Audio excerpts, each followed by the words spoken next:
In this week, we're going to be looking at a very important part of the Old Testament Hebrew Bible, the prophets.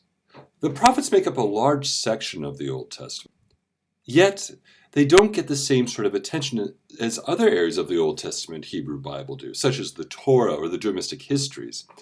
And I think I have a reason for this. Unlike the Torah and Judaistic histories, the prophets don't have huge sweeping narratives. They don't have epic tales that you can really latch on to, remember easily, and pass on.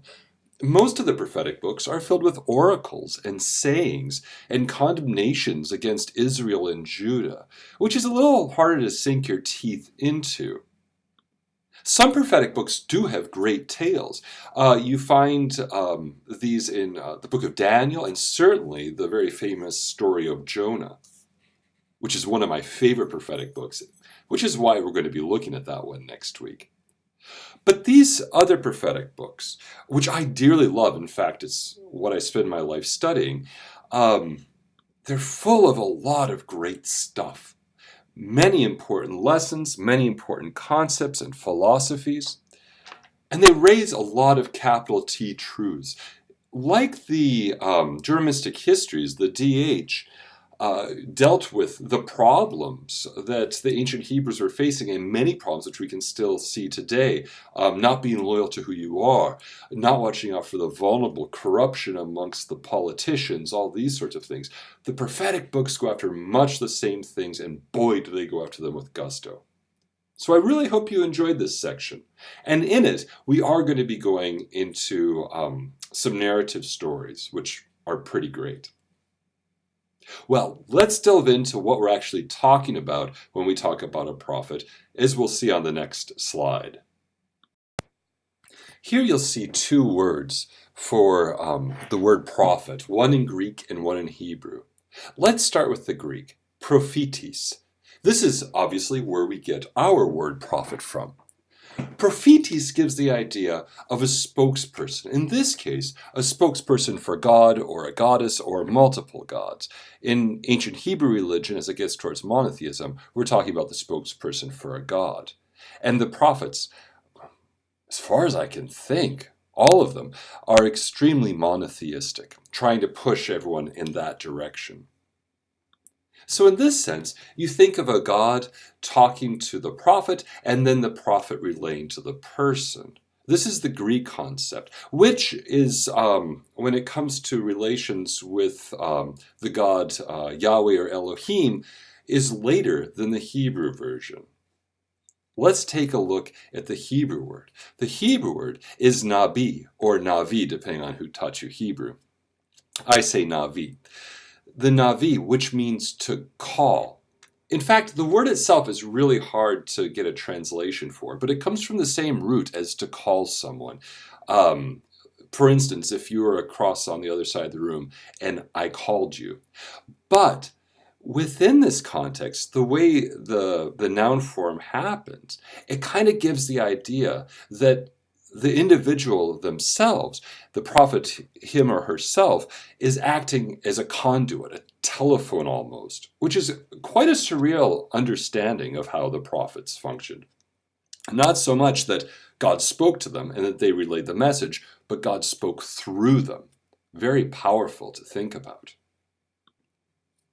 Now, the ancient Hebrew prophets would not have known the word prophetis, or prophetis. They would have known navi, and this is how they would have thought about the prophets in their society and how prophets would have thought about themselves.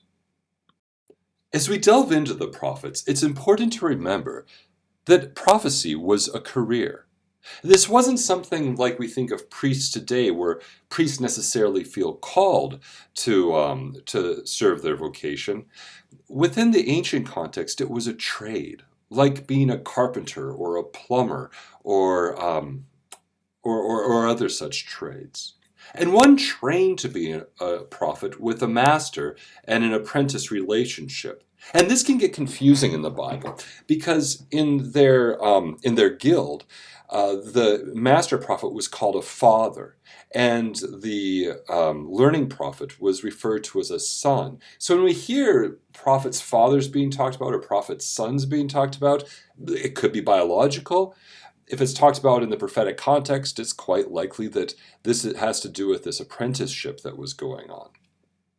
Now, the prophets that we're going to that are celebrated in the Bible that we're going to be looking most closely at, these are people who were bona fide prophets, that God was speaking through them to the people. But that wasn't always the case. You would train in various forms of prophecy, which we're going to be looking at later on in this slideshow, and try to figure out what God might be saying on any particular given issue, seeking out that sort of advice. And often, when you were paid to do so, you would be looking for something specific that your client was looking to find out. The Hebrew prophets had two common roles, the bona fide ones, that is. Again, you had a lot of people who were just in it for profit. They might not even have believed in God, but they went through it because their dad was a prophet and it's what they trained to do. Atheism isn't a new thing. But for the bona fide prophets, their jobs were speaking God's truth. This meant that when God came to you and told you what you were to say, you needed to say it, even if you didn't want to. You can imagine that you would have a lot of prophets that were in prophetic positions that involved a heavy degree of faith, but still faltered on this one. The next one may have been even easier to falter on, and isn't completely unrelated. Speaking truth to power. This is where the bullet hits the bone. Not only were you to speak God's truth as spoken through you, but you were to speak that truth to the centers of power. You can start to imagine what a dangerous and unpleasant position prophets could have found themselves in, what a tedious job prophecy was, if you were to do it loyally to God. What do kings and rulers, what do high priests and people in positions of power want to hear? That they're doing a good job. If they're a theist, that God is on their side. Well, what if it's your job as a prophet to tell them the opposite? To say, you're really messing up, you're a self-interested jerk, and God's going to hammer you down if you don't change your ways.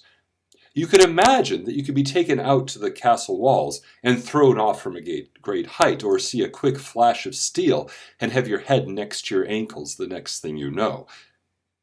Prophecy was dangerous, and we have references throughout the Old Testament of prophets being slaughtered en masse because they upset or refused to go along with what the kings wanted. Along with speaking God's truth, this was paramount to the role of power, speaking truth to power. And we see this evidenced in the fact that the prophets really start showing up when the first kings show up. Remember Nathan, who went to David's palace and told David the horrible news about God punishing him for Uriah's death, and that the punishment would be the death of his own son? Nathan was a true prophet in the fact that he didn't shy away from his job. He went into what must have been a horrifying situation and delivered God's horrendous message with gusto. Subsequently, the time of the prophets also fades away as the monarchy fades away. So there's a real connection here between the royalty in ancient Israel and the prophetic tradition. So who are today's prophets? My students often come up with a number of different types of people that could serve as prophets. As an exercise, why don't you pause the slideshow for just a few moments and jot down or try to think up some figures, either fictional or real, who speak truth to power, who stand up when maybe it's not safe to do so.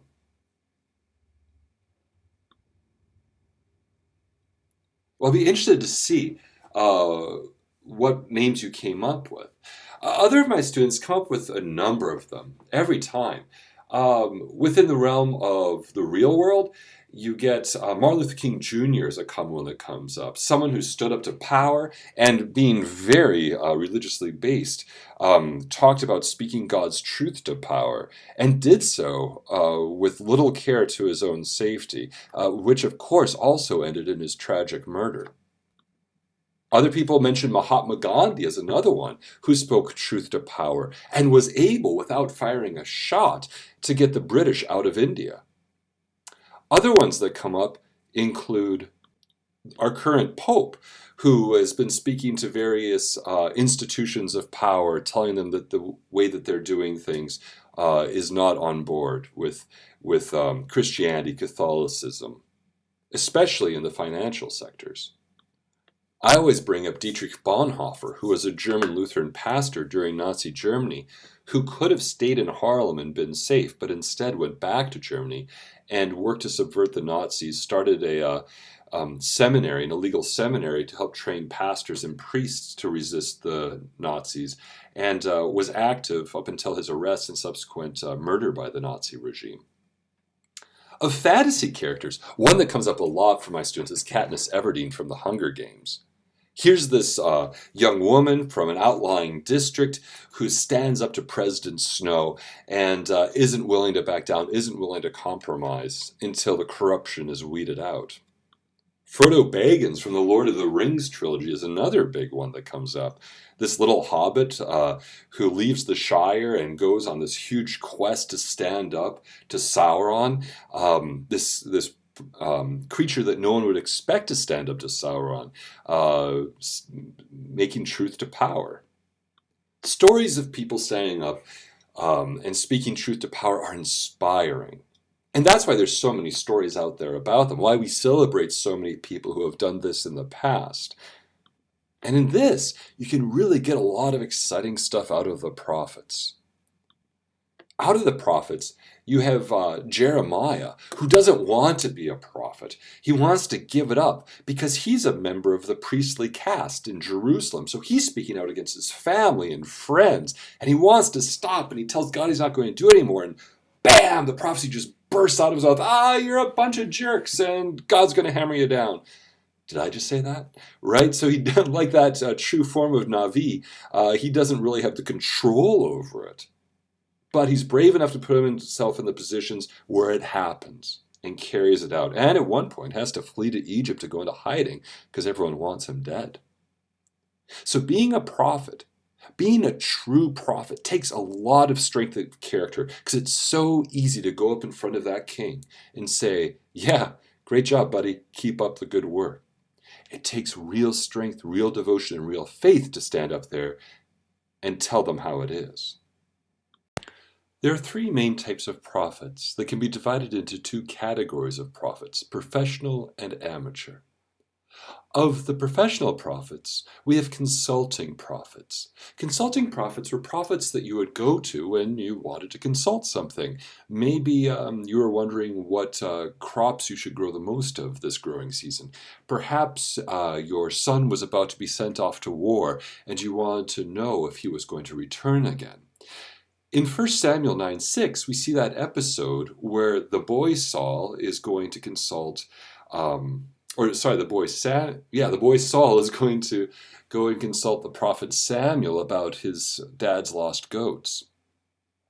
But Saul's servant said to him, "There is a man of God in this town. He is a man held in honor. Whatever he says always comes true. Let us go now. Perhaps he will tell us about the journey on which we have set out." And as we learned previously, Saul thinks this is a good idea, but he doesn't have any money, and his servants are able to front him some money to pay the consulting prophet, because Samuel, like other prophets, expect to be paid, just as when you call an electrician, he or she expects payment for their services. The other type of professional prophet was the cultic prophet. Now, this cultic, this isn't sacrificing a goat to the Dark Lord cultic.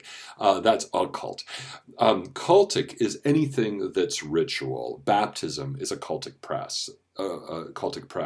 Mass is a cultic practice. Marriage vows are a cultic practice. Anything that deals with ritual or ceremony is cultic. So the cultic prophets were prophets like Jeremiah, whom I mentioned earlier, who were prophets in the temple. These were priest prophets. Many of them highly corrupt, telling the king whatever they want to hear because, one, they don't want to get themselves killed, and two, you get a lot more payment for making your clients happy than angering them. But those were the cultic prophets. And we see here in Ezekiel 1:3, the word of Yahweh came to the priest Ezekiel, son of Buzi, by the Chebar Canal, in the land of the Chaldeans, and the hand of Yahweh came upon him there. So Ezekiel was a priest first and then became a prophet. The cultic prophets really had tedious work because they were right at the heart of power, and what they said got heard. It wasn't like me going out to Muscatine or to Casey, Iowa, and giving prophecy against the government, as opposed to walking into the halls of Congress and doing it, right? These guys lived in their halls of Congress. So when they spoke, the sources of powers heard it. That's a blessing, and that your message gets heard. It can be a curse, as it can greatly shorten your lifespan. Then we have our amateur prophets. The amateur prophets are those prophets who did not have prophecy as their mainstay of life. Most of these would be farmers because 96% of the population, give or take a couple, were farmers in the ancient Near East. So these are prophets that were just ordinary people that get tapped by God and go ahead and do their prophecy. Check this out from the book of Amos. Amos is one of the amateur prophets. Then Amos answered Amaziah, I am no prophet, nor a prophet's son, but I am a herdsman and a dresser of sycamore trees. And Yahweh took me from following the flock, and Yahweh said to me, go prophesy to my people Israel. There's a few things going on here. One, he's stating out that he wasn't raised in the traditional guild of prophets with a father/master and him being the son/assistant prophet. He was just tapped by God. But look how he emphasizes that he's not a prophet. Why do you think he might be doing that? I'll put it this way. During election year cycles, why do we continuously hear politicians saying, I'm not a politician? Well, because people have a bad flavor in their mouths about politicians. It's the same thing in the ancient world. You do have your bona fide prophets, but most of your prophets would probably be the type that would just be trying to make their clients happy so that they can keep their jobs/their lives. Of course, most professional prophets, most consulting prophets didn't have the ear of the king, and their concern was their clientele in their local villages. But in the ancient Near East, you certainly had lots of prophets that were bad, and you hear the prophets lambasting them, speaking out against the false prophets, those that aren't truly relaying God's word and working for their own interests. So, what might be the advantage of an amateur prophet? An advantage could be that they're not beholden to working for their pocketbook. That can certainly be an advantage. What can be a disadvantage of an amateur prophet? They might not know what the heck they're doing, or they might just be insane and hearing voices in their heads, right? You had to consider that in the ancient world. Of course, in the ancient world, they saw mental diseases as demonic possession, which now we've come a long way and we don't see it that way anymore and better realize what's going on with events like schizophrenia, multi-personality disorder, and other things like that. But in the ancient world, you really had to consider who you were listening to. Yeah, so this bloke named Amos comes and talks to me and tells me that God wants me to do this. Well, who the hell's Amos?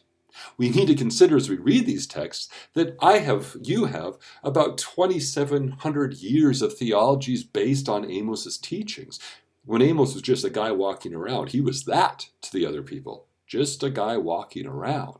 And there were several false prophets, many false prophets that weren't only working for their own good. Some of them could have been very malicious, or some of them could just be guided by the voices in their heads.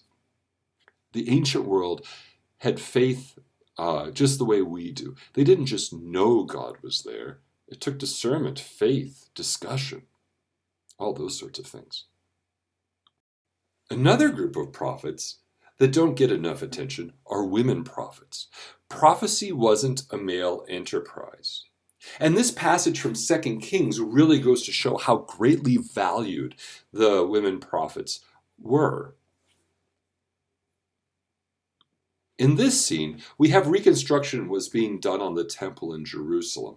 And during the reconstruction, they found this book, the Book of the Law. We don't know what it was for sure, but scholarship consensus states that they're referring to the Book of Deuteronomy.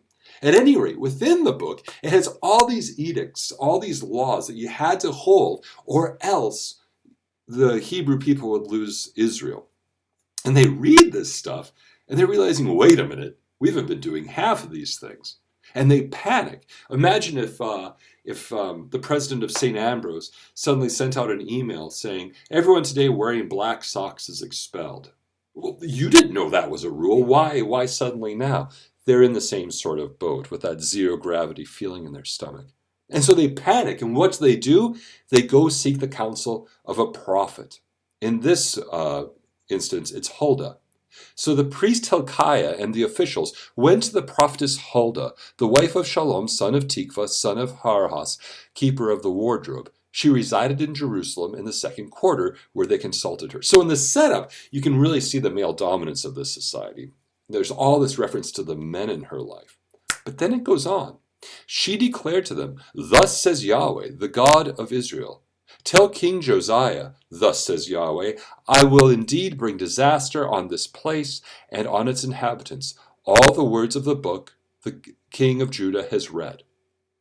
Okay, what's significant about this? So Huldah is the one that gives the prophecy. What's significant is this is game time, and they need to try to figure out what they can do. They need to try to figure out what's going on. So who do they go to?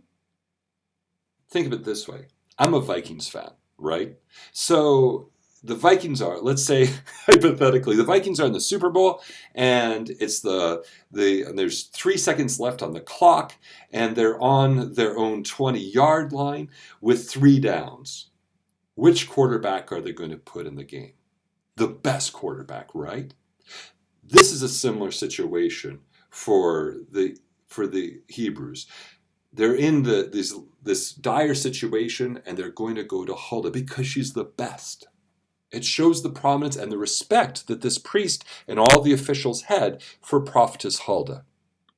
Well, after this scene, word gets back to King Josiah, and King Josiah finds out, and he repents. He rips his garments, he covers himself with ash, all these things that show humility, and begs God's forgiveness. And what have we found about God so far in the Old Testament? If you ask for forgiveness, it's quick and coming. So let's see where it goes from here, and the very important message that the prophetess Huldah delivers to the king. Huldah reports, but as to the king of Judah, who sent you to inquire of Yahweh, thus says Yahweh, the God of Israel, because your heart was penitent and you humbled yourself before Yahweh, when you heard how I spoke against Judah and against its inhabitants, that they should become a desolation and a curse, and because you have torn your clothes and wept before me, I also have heard you, says Yahweh. Therefore I will gather you to your ancestors, and you shall be gathered to your grave in peace. Your eyes shall not see all the disaster that I will bring on this place. They took the message back to their king. So you've got this very important message being conveyed back. Women prophets were really important. A lot of times they don't get names because women in the Old Testament rarely are given names. If you see a woman with a name, it's of great importance, this person. And that's just to do with the chauvinism of the ancient Near East. But there's a lot of examples of these women prophets. Here we see passages talking about the prophet Miriam, the prophet Deborah, and then in Nehemiah 6:14, remember Tobiah and Sanballat. Oh my God, according to these things that they did, and also the prophetess Noadiah, and the rest of the prophets who want to make me afraid. So through all these, you get various different prophets or prophetesses that held weight. One of my favorite references can be found in Joel. Then afterwards I will pour out my spirit on all flesh. Your sons and your daughters shall prophesy. Your old men shall dream dreams, and your young men shall see visions. Even on the male and female slaves in those days I will pour out my spirit. Here we get this beautiful idea that God's word doesn't belong to any one group, doesn't belong to the elite. Even the male and the female slaves, the lowest of the low, can be conduits for God's word. So let's look at how prophecy happened. I always used to think of prophecy as you would have these prophets, God would come and tell them what to do or say, and they would say it or do it. It was a much more active process. And that includes, for the famous prophets that we find prophetic books named after, prophecy in the training. They didn't just sit and learn how to listen for God's voice. They learned how to take active roles in trying to find out God's wishes. And some of these things are looked down on as even satanic today, some of the techniques by various Christian groups. So it's interesting to delve in and see what these tactics were all about. Let's take a look. Here we find the practice of extispicy. Extispicy is the examining of entrails of sacrificed animals. So in Jerusalem, if you went to the temple and let's say it was your son who's going off to battle and you want to know if he'll return, or maybe you want to know what he should do in order to survive the war, you would take your sacrifice to God, and then you would give a little bit of extra to the priest conducting the sacrifice to perform extispicy. And they would cut out some of the organs. They'd be trained at how to look at the organs in various ways to try to find messages from God within them.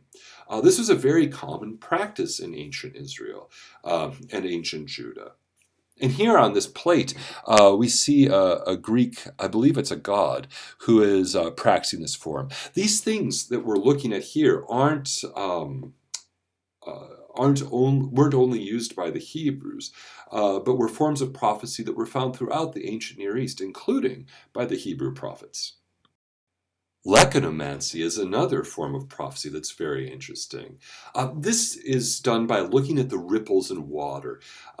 These sorts of prophets would either throw stones or oils in the water and then watch how the ripples would affect, or watch the patterns within the water to see what would happen. And from that, they would have ways of discerning how God might be speaking to them through these things. They might not even have been able to be sure that God was speaking to them through these things, but they would look for the signs that God was trying to talk to them through these signs. A famous lecanomancer of the medieval period in Europe was Nostradamus. Some of you may have heard of Nostradamus, who made various prophecies that may or may not have come true to varying degrees of success. But at any rate, he was a medical doctor, and in medieval Europe, the first thing you learned when you studied medicine was astrology, because you need to know the star sign of your patient. Duh. But at any rate, his grandfather got him involved in lecanomancy, and he had a tripod in his office with a basin of water in the middle, and he would throw pebbles into it and watch the ripples and try to see visions within that. There's another really cool kind of vision watching prophecy, which we'll find on the next slide. Scrying is one of my favorite forms of prophecy, which has to do with looking into smooth, shiny surfaces. It could be a mirror, it could be a polished plate, it could be a polished stone or a crystal or something like that. Where do we see scrying in the modern world? If you're thinking of the person at the state fair in the tent speaking in a fake Romanian accent while looking into a crystal ball, you're exactly right. Crystal ball reading is a form of scrying. Think of places within nursery rhymes that we see scrying. Mirror, mirror on the wall, who's the fairest of them all? The wicked queen was performing scrying to determine who was the most beautiful, if there was anyone more beautiful, where that individual might be, so that she could hunt them down and take care of them. Scrying is referenced throughout the Old Testament. King David at one place gives a set of scrying plates to a good friend of his who's a prophet as a gift. So this was a very accepted practice in ancient Hebrew religion and is celebrated in parts of the Bible. This is the one form of prophecy that I've actually had experience with. When I was an undergrad in college, I was doing an internship as a chaplain at a hospital, a chaplain's assistant.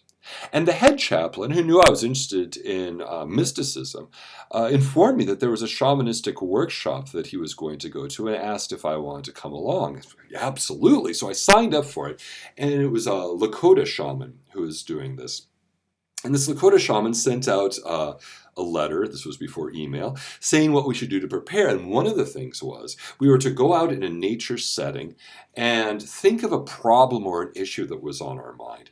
And as we did that, to look for a stone, or let a stone find us, I guess.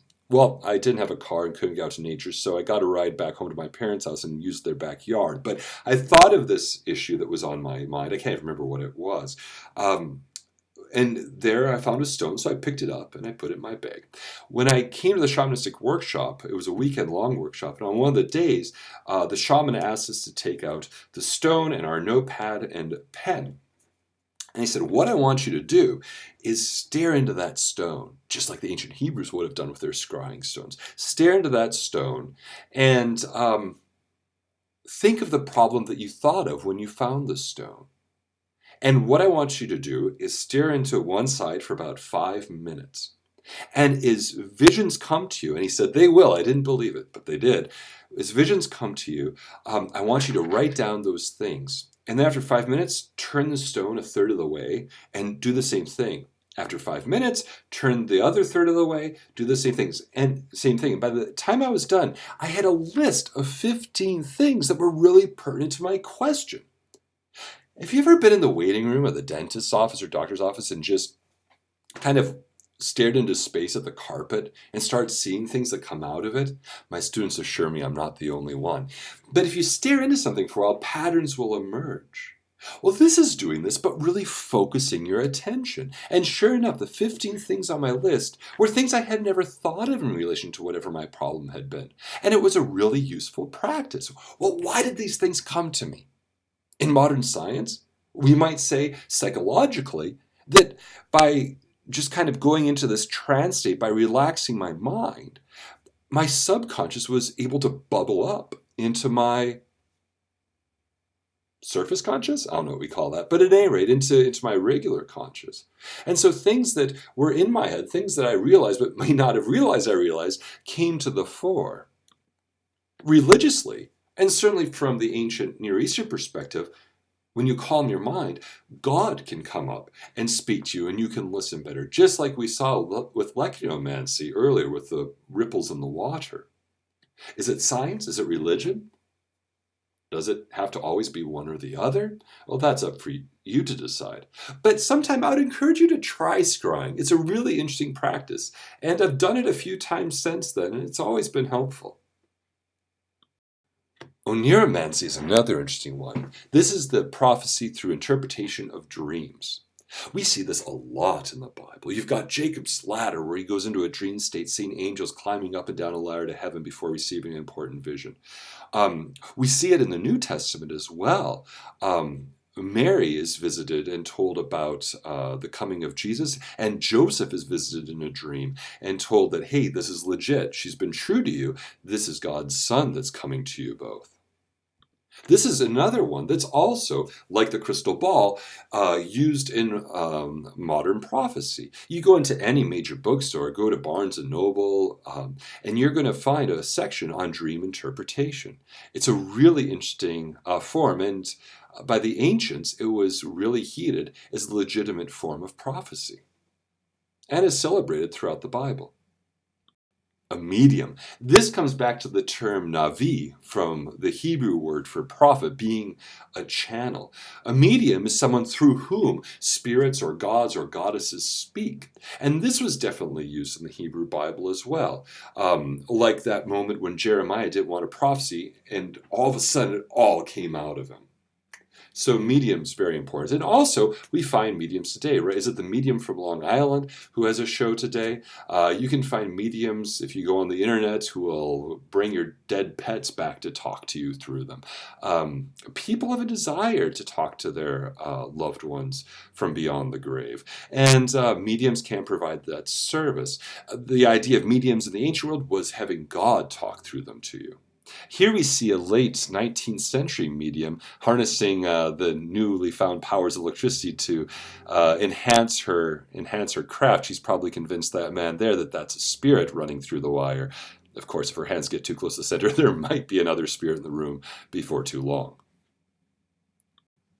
Astrology is another one of those forms of prophecy that bridges between the ancient Hebrews and our modern world. At the checkout of a grocery store, you can find horoscopes, right? Or in any bookstore.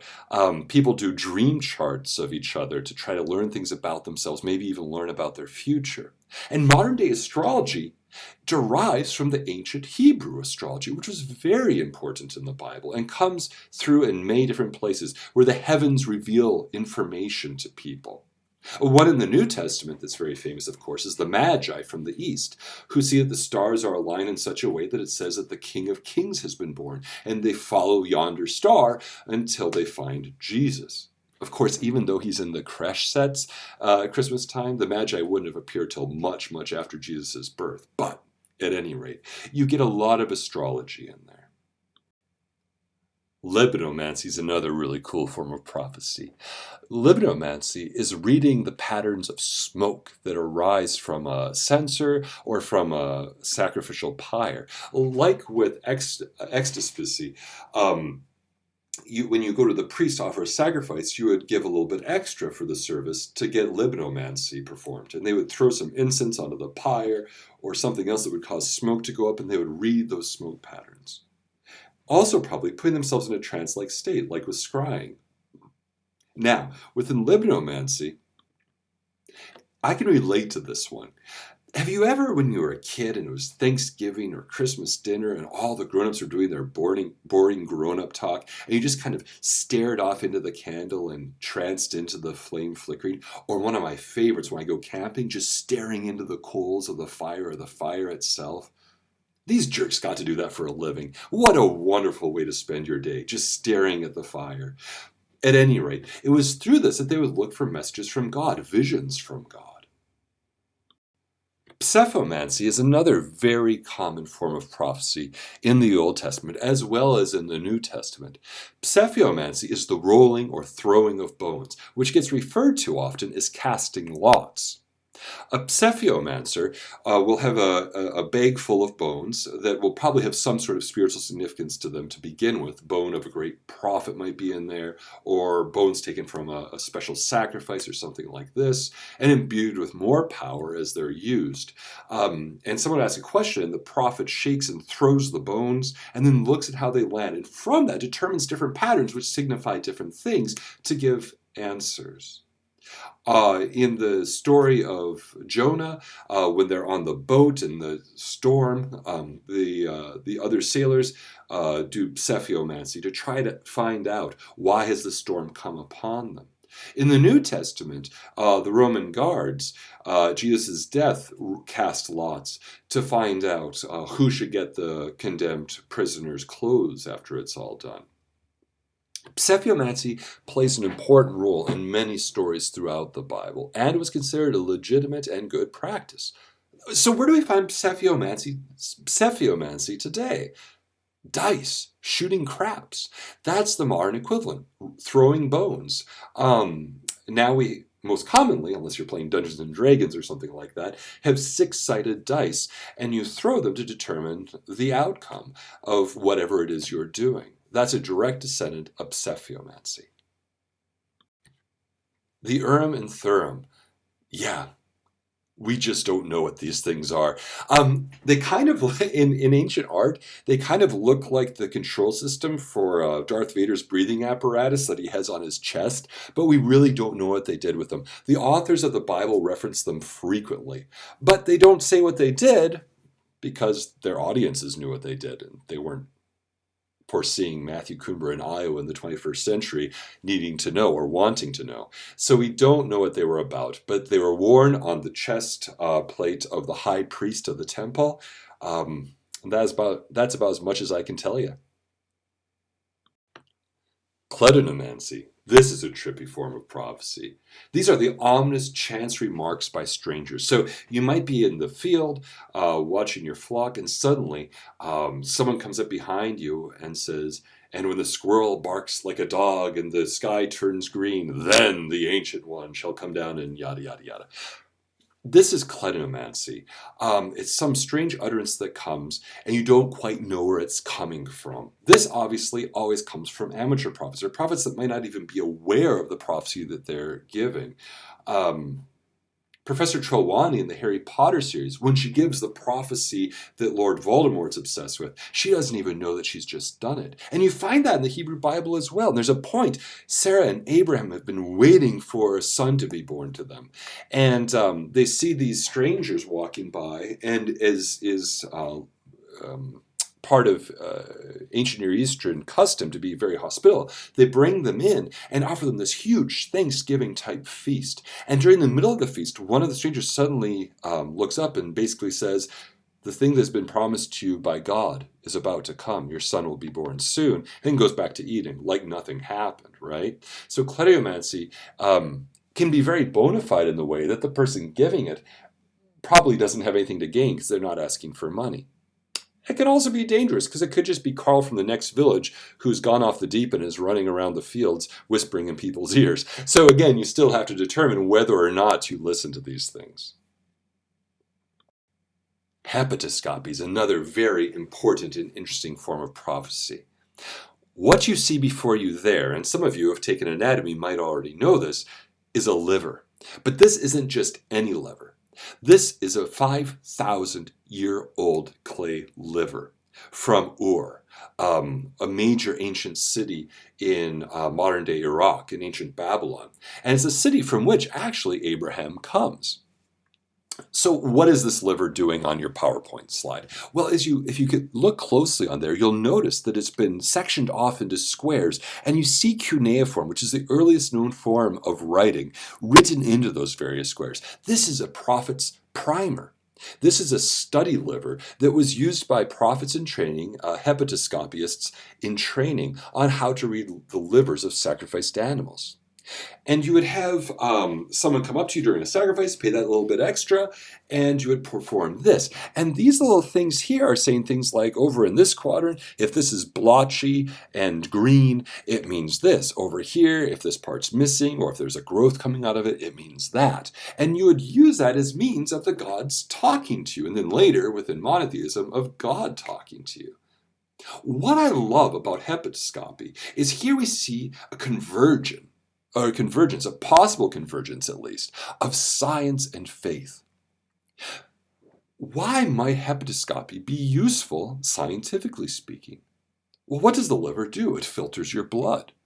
If you come up to a priest and say, look, all of my livestock are dying, and a lot of my livestock are being born with deformities, the priest looks at this thing, and they didn't just come up with these directions willy-nilly. This was done, was formulated through probably centuries, if not millennia, of studying livers and looking at what was going on in them, and then looking at the circumstances surrounding that. So if over a period of many years, prophets were writing down that, okay, well, when kid goats are born with extra legs, we notice this in the liver.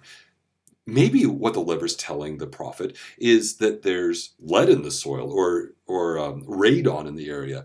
And the conclusion is, get the heck out of there. You need to take your herd somewhere else. You need to abandon that land. It's a bad and evil land. Or maybe it has radiation or some sort of poisoning in the soil. For the ancients, this was their science. They didn't have science like we do today. And boy, look at the liver. That can reveal a lot about one's environment. It might not be able to tell you if your son's coming back from battle or not, but there are other ways at which these could be useful.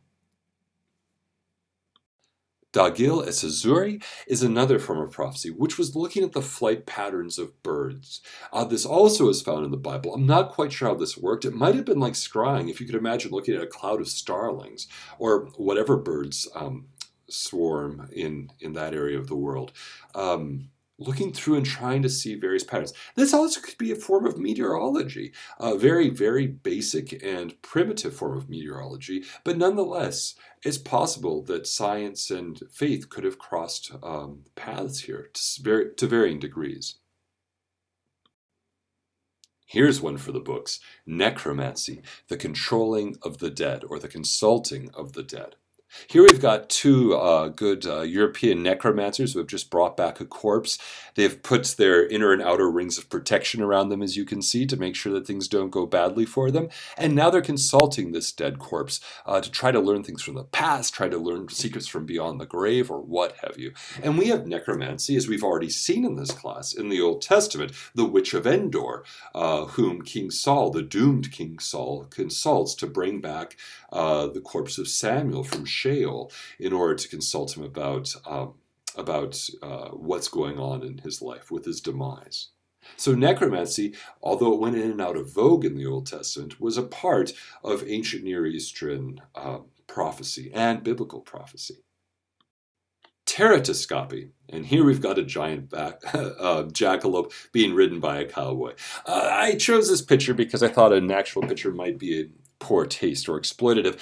Teratoscopy is prophecy by looking at birth defects. And so I've got an overgrown rabbit with horns here. But by birth defects. So if you see a birth defect, you would have lists of what that might mean. Prophets over generations, like with other forms of prophecy that deal with looking at the natural world, would write down things to try to draw connections. Again, if I see that kid born with multiple or more than 4 legs, well, that usually happens around this. Or when I see this happen, trying to think of another example, a child born with 2 heads, these circumstances have gone on. And then you can look back and see if those match up to other circumstances and try to draw patterns out of nature. So this was another form of Hebrew prophecy that was practiced. At the bottom of your forms of divination worksheet, you'll find a few passages there that condemn various types of prophecy. The reason I included these is because it goes to show just how tedious the prophets' jobs were. Aside from having to speak God's truth and speaking that truth to power, and make sure you hammer that home, those two aspects of being a prophet. That's very important to know in this course. Beyond those dangers, you also have the danger that your form of prophecy might go out of style or might suddenly be categorized as anti-God. It was a tedious line of work being a prophet. So look over those on your own, be familiar with them, and I hope you got a lot out of this section of the lesson. Next section for this week will be looking at the Elijah-Elisha narratives.